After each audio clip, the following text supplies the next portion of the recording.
malades, pour restaurer une vie qui a besoin de toi.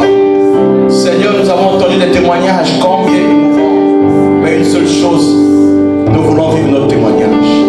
Laisse que ta parole sorte avec puissance et gloire, afin qu'une vie soit changée, transformée, pour ta seule gloire. Amen. Acclame le Seigneur.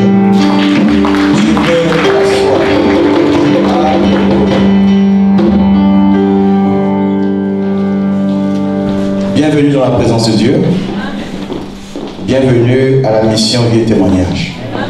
La mission des signes et prodiges, le sang des miracles, témoignages et changements. Ce matin, par la grâce de Dieu, en parlant de « As-tu le droit d'utiliser le nom de Jésus ?» Amen. Pourquoi nous parlons du droit d'utilisation? Parce que lorsqu'une personne porte un nom, ce nom le représente. Amen. Et lorsque quelqu'un doit agir en ton nom, cette personne doit faire ce que toi tu veux qu'il fasse. Parce que la honte ou l'opprobre ou bien le déshonneur, au cas où l'homme ne fait pas ce que tu veux, va revenir sur toi. Amen. Il y a des noms il faut faire attention quand on porte ce nom. Le nom d'un chef d'État, tu ne peux pas te présenter comme fils de chef de l'État et faire des choses qui ne sont pas données à un enfant de chef de faire. Amen. Porter le nom de prince et fils de la reine, par exemple d'Angleterre, et agir comme un homme ordinaire. Il y a des choses qui sont permises à toute personne, mais des choses qui sont interdites à certaines personnes qui portent un nom. Je vais commencer par prendre 1 Samuel chapitre 17 et lire le verset 45. Amen. Amen. Amen. David dit aux Philistins, « Tu marches contre moi avec l'épée, la lance et le javelot, et moi je marche contre toi au nom de l'Éternel des armées, du Dieu de l'armée d'Israël, que tu as insulté. » Amen. Amen. Un homme s'est décidé, pendant que deux nations étaient en guerre, de dire ça ne sert à rien que les nations se battent. Nous allons affronter ça entre champions. Je suis le champion de la nation des Philistins. Que Israël fasse sortir son champion. Nous allons régler ça d'homme à homme. Comme ça, le vainqueur, l'autre nation sera assujettie à sa nation. Amen. Amen. Cet homme s'appelait Goliath. Il était impressionnant. Il était un homme de guerre depuis sa naissance. Et à la vue de cet homme, les vaillants hommes de Dieu, ceux qui sont de l'armée de Dieu, l'armée d'Israël, avaient peur. Parce que Goliath inspirait la peur, la crainte, l'effroi. Quand il marche, la terre tremble. Il était tellement grand que à ses yeux, les hommes paraissaient comme des fourmis. Alors, Isaïe va dire à son fils David, « Tes frères sont partis depuis quelque temps en guerre. Ils ont besoin d'être approvisionnés en nourriture. Je te charge de faire cette commission. Prends le pain, prends le grain rôti, prends aussi les fromages, va donner à tes frères et au chef de ses armées. » David est un berger et il ne faisait pas ce genre de travail. Il était tous les jours occupé à prendre soin des troupeaux de son père. Mais tellement obéissant à son père, il est allé donner la nourriture à ses frères. Arrivé au champ de bataille, il va vivre une chose qui va pousser sa curiosité à poser des questions. Un homme, pendant 40 jours, le matin il se lève, il dit s'il y a un champion qui sort, l'armée est là, personne ne sort. Il le fait le matin, il le fait le soir, pour montrer que cet homme était prêt en toute occasion. Pendant 40 jours, 40 40 jours correspondent aux 40 jours que Jésus a fait dans le jeûne et la prière. 40 jours correspondent aux 40 jours que Moïse a fait sur la montagne. 40 jours, c'est pas petit. Pendant 40 jours, un homme a défié toute une armée. A commencé par son chef jusqu'au dernier. Alors, cet enfant est venu voir ce spectacle. Il pouvait rester calme, mais il a entendu cet homme insulter l'Éternel. Il a dit non, non, non. Il est parti trop loin cet homme. Je veux, pour l'honneur du nom de l'Éternel, arrêter cet homme. Je vais aller défier Goliath de Gath. Alors, il a demandé qu'est-ce qu'on va donner à celui qui va détruire cet homme. On a dit sa famille sera affranchie. On lui donnera une femme. On donnera les richesses. Il s'est dit, en tout cas, j'ai trouvé mon compte. Je vais aller. Il se présente devant son frère Eliab, l'aîné, dit, tu es tellement audacieux, orgueilleux. Tu penses que nous sommes faibles? Nous sommes des hommes de guerre, plus vaillants, plus forts que toi. Mais tu oses venir dire qu'on donnera quoi à celui qui va le faire? Tu veux faire quoi? Tu es prétentieux, jeune homme. Nous, les aînés, nous sommes calmes. Tais-toi. Il dit non. Le frère n'a pas l'impression de comprendre qu'on s'attaque non pas à sa famille, mais on s'attaque à l'Éternel. Pour l'honneur de l'Éternel, il a dit au roi, je suis là pour détruire cet homme, pour le tuer. Le roi le regarde et dit, mon fils, ton visage est beau, tu es encore un enfant. Cet homme est entraîné dans l'art du combat depuis son bas âge. Moi, je suis un homme de guerre, je suis le champion d'Israël, mais je ne peux pas. Ne fais pas ça. Le roi aussi avait peur, mais il avait oublié une chose, l'expérience de cet homme. Cet homme a été pris nulle part. Dieu voulait faire de cet homme un homme. Dieu l'a fait passer par des chemins que ses frères n'ont pas connus. Il était là, en train de garder le troupeau de sa famille. Lorsque un animal comme l'ours prenait la chair ou la proie, il venait arracher la proie dans les griffes de l'ours, la patte de l'ours. Il prenait le risque, pendant que le lion avait déjà tenu l'animal, il allait arracher l'animal dans la gueule du lion. Donc c'est voir à quel point cet homme était courageux et il était capable de faire quelque chose. Cet enfant a dit non, mon frère ne me connaît pas, le roi ne me connaît pas, je vais aller. Amen. Amen. Alors, le roi lui donne sa tenue. Or, la tenue, il n'a jamais porté une tenue de guerre. Il dit ça pèse, je ne peux pas combattre comme ça. Alléluia.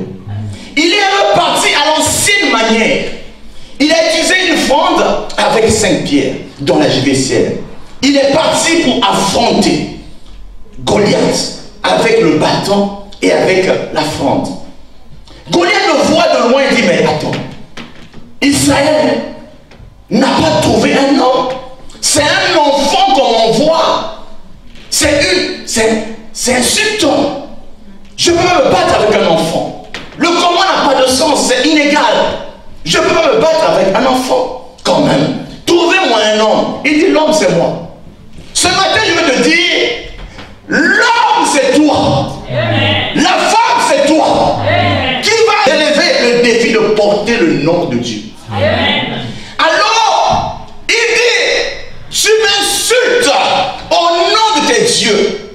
Moi, je viens au nom de l'Éternel des armées. Amen. Le Dieu que tu as insulté. Je viens pour couper ta tête et donner ton corps aux oiseaux du ciel. Il dit, enfant, tu es audacieux. Mais Goliath a sous-estimé l'homme qui était en face de lui. Il a oublié que cet homme avait une mission.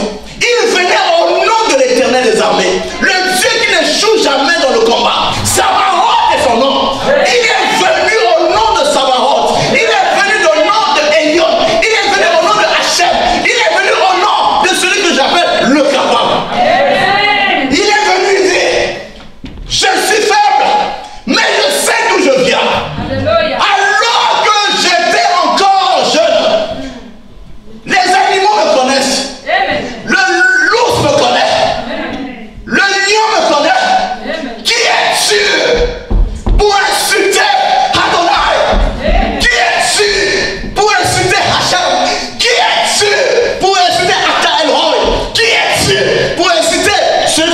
ici. Alléluia. Israël a un Dieu. Yoshua. Adoration. Yoshua. Yoshua. Jésus en français. Jesus in English. Yoshua. Hamashiach. Yoshua. Je viens au nom de l'Éternel. Celui qui ne meurt pas. Alléluia. Celui qui n'a jamais perdu un seul combat. Amen. Je viens en son nom. Amen. Si Dieu dit je suis vainqueur, qui est Sion? Alléluia. Amen. Voilà un homme qui a porté dignement le nom de ce Dieu. Amen. Il a représenté le ciel sur la terre. Amen. Il a représenté le ciel sur un champ de guerre. C'est un enfant. Mais il n'a pas utilisé les armes des hommes. Il a utilisé les armes de Dieu. La pierre n'a pas été créée par un homme. Alléluia. La pierre, avec une seule pierre, il en avait 5. Pourquoi 5? Les 5 ministères que Jésus devait donner à l'église. Apôtre, prophète, docteur, évangéliste, pasteur. Il a utilisé une seule pierre, un seul enseignement. Si on utilise 5, avec une seule pierre, il a lancé, visé. Le Dieu qui utilise la parole, qui court avec vitesse. Le Dieu dont la main ne se fait pas voir par les hommes. Le Dieu qui agit de manière cachée, mais dont les témoignages sont visibles. A utilisé la pierre. La pierre est venue à l'endroit, le seul endroit qui était visible. C'était là. Précision de frappe. Alléluia. On appelle ça quoi? Sniper. Dis encore. Ce nom-là. Il a utilisé la précision de frappe. Un seul coup. Goliath était à terre. Ce matin, le nom que tu vas porter va déterminer la joie que Dieu aura. Je porte le nom de mon père. Lorsqu'un enfant naît, papa ou maman se réjouit. Mais souvent papa dit, donnez-lui mon nom. Amen. Alors quand je me suis réveillé, j'ai demandé un jour à mon père, mais pourquoi je dois porter ton nom? Amen. Papa dit, tu n'as pas le choix. Tu viens de moi. Amen. Je dis, oh. Mais pourquoi pas un nom que moi je vais choisir? Il dit, tu ne viens pas d'ailleurs, tu sors de moi. Amen. Donc, il y a 5 critères pour porter le nom. J'ai dit 5 critères. Amen. J'ai dit combien de critères? 5. Premier critère, avant de dire les critères, savoir d'abord quel nom tu dois porter. Acte 4:12. La Bible dit, il n'y a de salut en aucun autre, car il n'y a sous le ciel aucun autre nom qui a été donné parmi les hommes, par lequel nous devions être sauvés. Amen. Amen. Ce nom-là est le nom qui donne le salut. Amen. Amen. Amen. Luc chapitre 10, verset 17. La Bible dit, les 70 revinrent avec joie, disant, Seigneur, les démons même nous sont soumis en ton nom. Les démons connaissent ce nom, les démons s'enfuient et sont soumis. C'est toujours ce nom. Amen. Amen. Philippiens chapitre 2, verset 9 à 11. La Bible dit, c'est pourquoi aussi Dieu l'a souverainement élevé et lui a donné le nom qui est au-dessus de tout nom, afin qu'au nom de Jésus, tous genoux fléchissent dans les cieux, sur la terre et sous la terre. Amen. Amen. Vous avez compris? Amen. Le nom de Jésus. Dans le ciel, les hommes, les anges, qui sont puissants en force, sont à genoux pour adorer ce nom. Amen. Amen. Sur la terre, les hommes sont soumis. Quand on dit le nom de Jésus, on est à genoux. Amen. Au nom de Jésus, l'enfer a libéré quelqu'un. Vous connaissez celui qu'on appelle Lazare? La mort l'avait déjà pris. 4 jours sous la terre. Amen. Il était mort de maladie. Quand la mort on t'a déjà enterré. Hein? Pour que tu ressortes, il faut qu'il y ait une force pour te faire sortir. Et cette force doit être plus forte que la force qui te retient sous la terre. La force qui retient les hommes sous la terre s'appelle la mort. La mort n'a jamais été battue. Amen. La mort a pris les chefs d'État. Ils sont sous la terre. Ça a pris les artistes. Il y a un qui est en Côte d'Ivoire que beaucoup de gens ne connaissent. Amen. Il est là, bloqué. Amen. La mort a pris beaucoup de vies. Mais quand il s'agit de celui qu'on appelle Lazare, le fait qu'il soit l'ami de Jésus, Jésus a dit, cet enfant doit revenir à la vie. Il est parti à la veillée. Les gens avaient déjà enterré la personne. Il n'y avait plus rien à faire. Les gens attendaient quelques jours par rapport à la coutume, après se disperser. Quand les gens n'avaient plus pensé à Lazare, lui il vient, on dit tu es venu trop tard. Il ne vient jamais trop tard. Il vient dire montrez-moi là où vous avez mis. On dit c'est ici. Il dit enlevez la pierre. Amen. Enlever la pierre, c'est une collaboration avec Dieu. Lorsque tu enlèves la pierre, tu viens dire à Dieu fais ce que tu veux. Amen. Parce que si quelqu'un vient dans ta famille et dit ouvrez le cercueil, si la famille dit nous n'ouvrons pas, il ne peut pas vous forcer. Amen. Il a dit enlevez la pierre. La famille doit donner sa permission. L'autorité de la ville doit donner la permission. On a dit bon, on ouvre quand même parce qu'il était en retard, il peut-être veut voir le corps. Amen. On a ouvert. Il s'est tenu non pas à côté du mort, il était dehors. Il a parlé à haute voix pour que le ciel entende, la terre entende et tous ceux qui sont parmi les morts entendent que Dieu veut appeler un mort parmi les morts. Il dit Lazare, sors. Aussi simple que ça. Il n'a pas fait de prière. Il a dit seulement Lazare sort.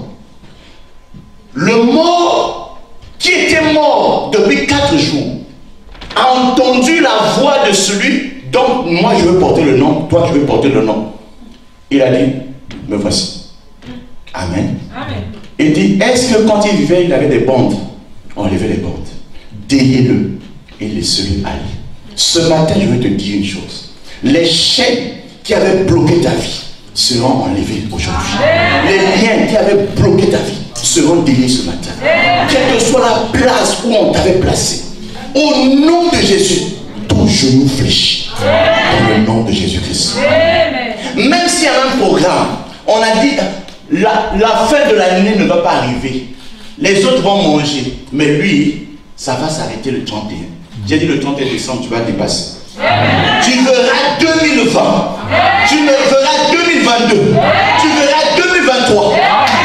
Quand tu seras rassasié de jour, tu diras Dieu, je pense que j'ai assez fait. Prends-moi. Les morts qui meurent eux-mêmes, c'est parce qu'ils n'ont pas Dieu. Si tu veux mourir avec Dieu, il faut lui dire. Amen. Tu dis Seigneur, je pense qu'il est temps que je parte. Alléluia. C'est comme ça que les enfants du royaume parlent. Parce que la mort est où? Amen. La mort est où?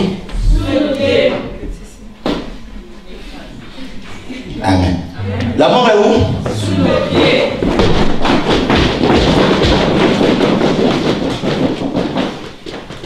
Quand la mort va frapper à la porte, dis-lui j'appartiens à Jésus.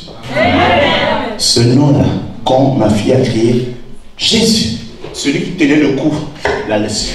Pourquoi? Parce que ce nom-là a la puissance. Ce nom-là, c'est le nom que dans le ciel, sur la terre et sous la terre, tout le monde obéit. Alléluia. Le nom de Jésus guérit, sauve, libère, mais surtout enlève le péché du monde. Matthieu chapitre 1, verset 21. Le nom de Jésus. La Bible dit, elle enfantera un fils et tu lui donneras le nom de Jésus. C'est lui qui sauvera son peuple de ses péchés. Amen. Il sauvera son peuple. Quand tu viens à l'église, bloquer le téléphone. Parce que ça, c'est la communication céleste. Alléluia. Amen. Il sauvera son peuple de ses péchés. Regardez, le plus grand ennemi que l'homme doit avoir peur, c'est pas le diable. C'est pas le diable. Amen. Le plus grand ennemi que l'homme doit avoir peur, c'est lui-même. Si tu te connais toi-même, tu sais que ma faiblesse ici, c'est ce problème. Mais tu ne peux pas t'amuser avec ça. Oui ou non? Oui. Ma faiblesse, c'est la drogue. La drogue, je dois être loin de toi. Amen. Amen. Ma faiblesse, c'est les femmes. Les femmes, bonjour, bonjour, je suis loin de toi. Joseph a fui. Il a fui quoi? Une femme qui avait l'argent. Une femme qui avait le pouvoir. Une femme qui avait le droit sur sa vie. Une femme qui pouvait changer sa vie. Cette femme a dit, mon mari n'est pas là. Il t'a donné de gérer tous mes biens. Moi aussi, y compris. Il dit non. Il m'a tout permis sauf toi. Amen. Amen. Cette femme a tout tenté jusqu'à aller toucher Joseph par l'habit. Joseph a dit, l'habit là, c'est papa qui avait donné. S'il faut que je laisse ça, c'est aujourd'hui. Il a laissé l'habit. Il est sorti. Mais il a dit, moi, je porte un nom. Amen. À cause de ce nom, je peux pas détruire ma destinée. Amen. Dieu, quand il parle du diable, il ne dit pas fuyer le diable. Amen. Amen. Dieu n'a jamais dit fuyer le diable. Il y a deux choses. Fuyer le péché et l'idolâtrie. Amen. Parce que tout ce qui occupe la place de Dieu dans ton cœur devient ton idole. Dieu veut que tu te sépares de tout ce qui a pris la place de Dieu dans ton cœur. Voilà pourquoi je dis que la réponse à porter le nom se trouve dans ta décision. Moi, j'ai décidé de suivre Jésus. J'ai décidé de représenter le ciel. J'ai décidé d'annoncer la bonne nouvelle. Peu importe mon passé, mon présent et mon futur dépendent de ce que je fais maintenant. Alors, quelles sont les conditions pour utiliser le nom de Jésus-Christ? Première condition, il faut être né dans la famille de Dieu. Pour porter le nom de ton père, il faut être membre de la famille. Amen. Alors, comment on devient membre de la famille? Jean chapitre 1, verset 12. À tous ceux qui ont reçu la parole leur a donné le pouvoir de devenir enfants de Dieu, lesquels sont nés, ni de la volonté de la chair, mais de la volonté de Christ. Amen. La volonté de Dieu en nous, c'est de recevoir la parole. Lorsque nous recevons la parole, nous ne sommes plus des hommes ordinaires. Parce que la parole a la capacité de régénérer l'homme. La parole s'appelle la sémence incorruptible. Elle rentre dans la vie de l'homme pour changer. Ce que la prison ne peut pas faire, la parole change l'homme. Je n'ai pas dit le jeûne, j'ai dit la parole de Dieu. A la vertu de transformer l'homme. Voilà pourquoi on dit, si quelqu'un est en Christ, cette personne est une nouvelle créature. Les choses anciennes sont passées. Et voici, toutes choses sont devenues nouvelles. Amen. Cela ne vient pas d'un homme. Cela vient de Dieu. Lorsque l'homme reçoit la parole vivante dans le cœur de l'homme, il y a une sémence qui se pose. Que l'homme dort ou se réveille, la sémence va continuer à grandir. Amen. Et cette sémence va prendre le territoire, devenir un arbre et produire les fruits dignes de la repentance. C'est alors que cet homme va constater en elle que les addictions du passé passent. Il devient une nouvelle créature. Amen. Jean chapitre 3 verset 6. Celui qui est né de la chair est chair, mais celui qui est né de l'esprit est esprit. Donc on est membre de la famille de Dieu lorsqu'on reçoit la parole et lorsqu'on est né de l'Esprit. C'est quoi être né de l'Esprit? C'est lorsque le jour de la Pentecôte, Actes chapitre 1 verset 8, vous recevrez une puissance. Le Saint-Esprit survenant sur vous, vous serez mes témoins. Amen. Amen. Si on voit Jésus, on voit le Père. Alléluia. Tel Fils, tel Père. Donc le caractère divin n'est pas superficiel. Elle est à l'intérieur de l'homme. Donc le Saint-Esprit ne vient plus se poser sur toi. Il vient vivre en toi. Lorsque le Saint-Esprit vient rentrer dans la vie d'une personne, il change le caractère anti-divin en caractère divin. Il fait que là, l'homme qui était orgueilleux devient humble. L'homme qui était dur devient capable de dire pardonne-moi, j'ai fait du mal. Lui qui ne faisait pas ça. L'homme qui ne peut pas dire merci arrive à dire merci lorsqu'on lui fait un bienfait. C'est un caractère brisé, un cœur changé. Romains chapitre 12, 1 à 2. La Bible dit: je vous exhorte donc, frères, par les compassions de Dieu, à offrir vos corps comme un sacrifice vivant, saint, agréable à Dieu, ce qui serait de votre part un culte raisonnable. Ne vous conformez pas au siècle présent, mais soyez transformés par le renouvellement de l'intelligence, afin que vous discerniez quelle est la volonté de Dieu, ce qui est bon, agréable et parfait. Le renouvellement de l'intelligence. J'ai dit quoi? Le renouvellement de l'intelligence. Tout commence là dans la tête. Il n'y a pas de christianisme sans tête. Amen. Amen. Il y a des pensées de Dieu que tu dois recevoir. Tu dois changer certaines choses. De fois, c'est dur de le faire. Mais comme c'est la volonté de Dieu, il faut faire. Les habits, tu peux en acheter encore. Mais le pauvre n'a pas la capacité de le faire. Chaque fois que vous donnez à une personne qui manque, vous donnez à moi Dieu, il a dit. Mais combien de gens voient ceux qui souffrent, ils ferment le cœur. Mais le cœur de Dieu, c'est le cœur d'amour.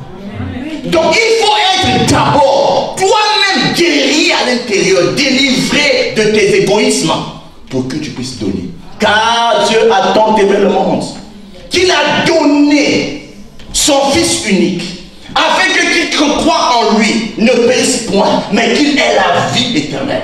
Dieu n'a pas épargné Jésus. Parce que celui qui épargne à l'essai devient pauvre. Dieu a donné Jésus. Jésus a donné le Saint-Esprit pour que nous soyons dans la communion avec le Père. L'amour de Dieu, c'est ce que le diable n'avait pas.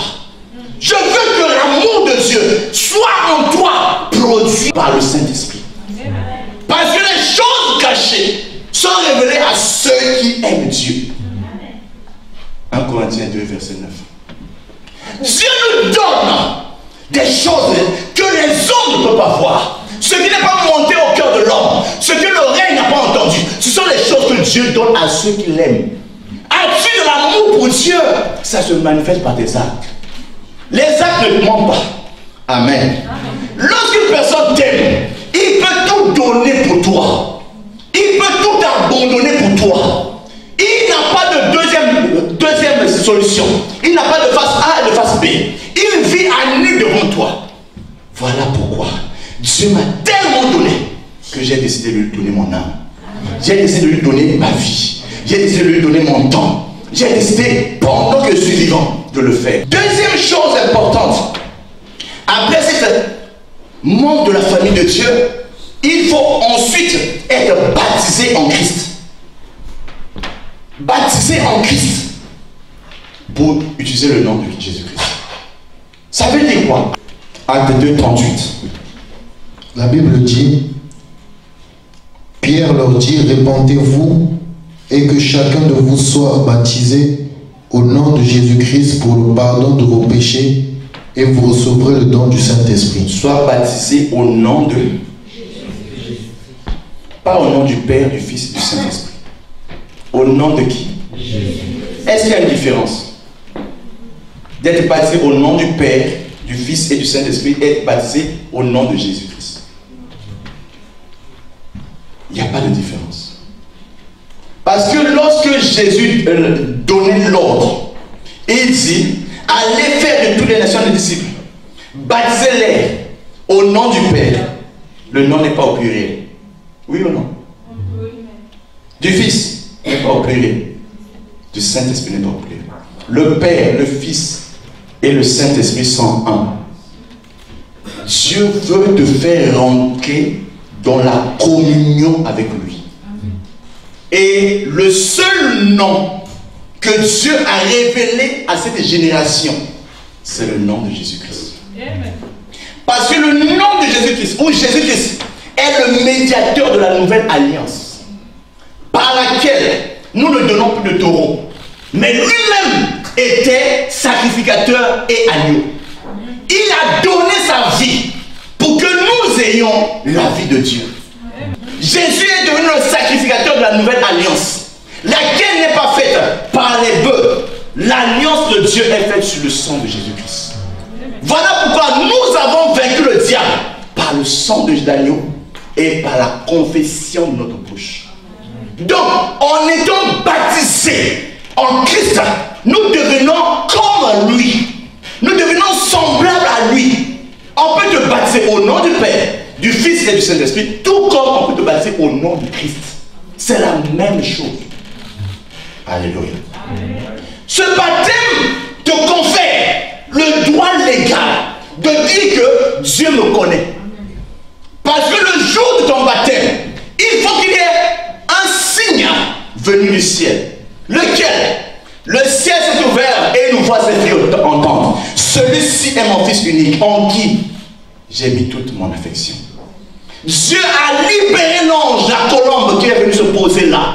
Cette colombe qui était l'image du Saint-Esprit, qui est demeurée en nous. Désormais, toute personne qui est baptisée en Christ reçoit tout ce que le Christ a reçu.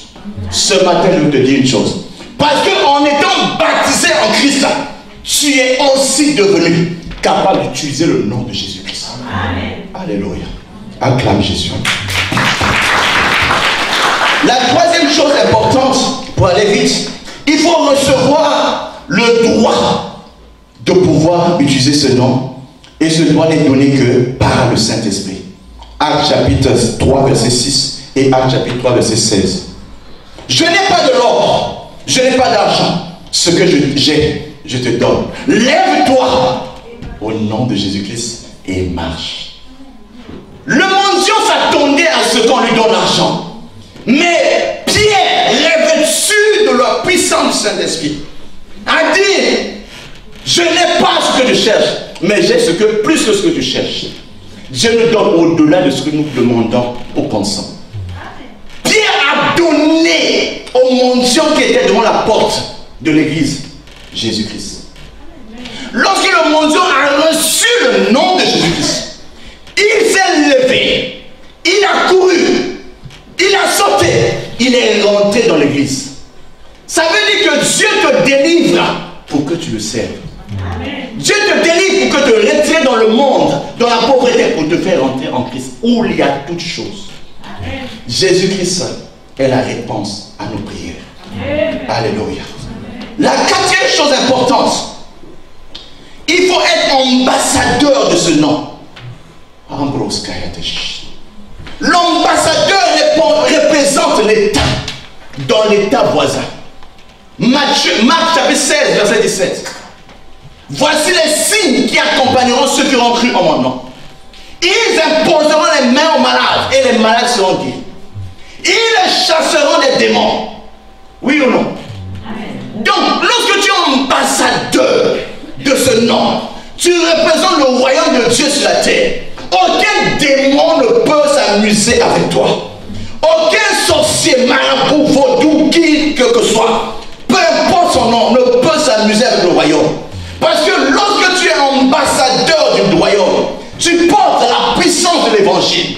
Car je n'ai point honte de l'évangile, car c'est la puissance de Dieu pour le salut de quiconque croit. Amen. Je te dis, il y a un droit à porter le nom de Jésus. Amen. Ce droit, c'est de devenir ambassadeur. Amen. Ce matin, je vois les ambassadeurs. Amen. Je vois une communauté des ambassadeurs. Amen. Des gens qui sont capables d'annoncer à Toulouse les vertus du royaume. Amen. Les gens qui peuvent dire, j'ai vu Jésus. Les gens qui peuvent dire, si tu ne crois pas en Jésus, vois ma vie. Amen. Parce que Ta vie représente l'image du royaume où tu appartiens. Si tu viens d'un royaume riche, ça se voit par ton accoutrement. Tu viens d'un royaume de puissance, montre la puissance.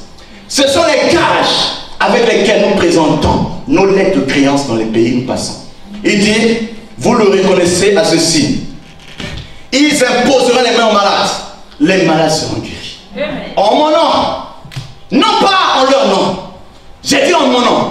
Au nom de Jésus-Christ. Le puissant nom de Jésus-Christ. Nous confère les lettres de créance. Quel que soit le pays où je vais, aucun démon ne peut rester au nom de Jésus-Christ. Quelle que soit la puissance que la famille de la personne avait retenue, j'ai dit aucun démon, ne peut rester à la puissance du nom de Jésus-Christ. Ce nom est puissant, ce nom est fort, ce nom guérit les malades, ce nom chasse les démons, ce nom ressuscite les morts, ce nom fait marcher les paralytiques, ce nom finit le diabète, ce nom finit l'AVC, ce nom de Jésus finit le cancer. Fini le sida. Je parle du nom de Jésus-Christ. C'est le nom par lequel je suis sauvé. Le nom de Jésus-Christ. C'est le nom par lequel je me connais. Le nom. Derrière cette personne, il y a un parrain. Mon parrain, c'est Jésus. Mon parrain, c'est toi. Oh Jésus. Tu m'as donné accès auprès du Père. Tu as ouvert les portes du ciel pour que moi, venu de quelque part, je sois dans le ciel. Aujourd'hui, je vais te dire une chose. La puissance est dans le nom. La gloire est dans le nom. La richesse est dans le nom. Le salut est dans le nom. Le pouvoir est dans le nom. L'autorité est dans le nom. Le succès est dans le nom. La gloire est dans le nom. L'éclat est dans le nom. Je dis le nom de Jésus. Je parle au nom de Jésus-Christ. La maladie doit libérer ton corps aujourd'hui. Parce que lorsqu'une femme se marie à un homme, cette femme doit porter le nom de son mari. J'arrête tout mari de nuit dans ta vie. Je proclame la liberté au nom de Jésus-Christ. Il y a eu des démons qui ont fait quelque chose. Mais au nom de Jésus-Christ, aucun démon n'a le droit, les gars. Libère le corps. Libère la vie. Libère au nom de Jésus-Christ.